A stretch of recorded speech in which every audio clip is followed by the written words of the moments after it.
মায়ের সুস্থতা মানে শুধু একজন মানুষের সুস্থতা নয়, পুরো একটা পরিবারের মানসিক নিরাপত্তা। কিন্তু দুঃখজনক হলেও সত্য যে সারাদিন মা শুধু পরিশ্রমই করে যায়, কোনো বিশ্রাম ছাড়া। কখনো বাচ্চার জন্য, কখনো সংসারের জন্য পরিশ্রমই করতে থাকেন, নিজের জন্য কোনো সময়ই পান না। মনের অজান্তেই ধীরে ধীরে ক্ষয়ে যায় মায়ের শরীর। আমি ডাক্তার হিসেবে জানি যে এই ক্ষয় দূর করার জন্য স্বাভাবিক খাবারের সাথে মায়ের দরকার এক্সট্রা একটা এনার্জেটিক খাদ্য কমপ্লিমেন্ট। আর তারই জন্য তাম নিয়ে আসে তাম মধুময় কালোজিরা, যেটা শরীরের ভিতর থেকে শক্তি যোগাবে এবং ধীরে ধীরে ক্ষয়ে যাওয়া শক্তিটা পুনরুদ্ধার করবে।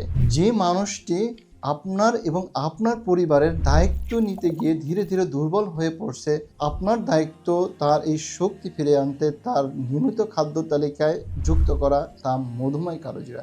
তাই আজই অর্ডার করুন তাম মধুময় কালোজিরা।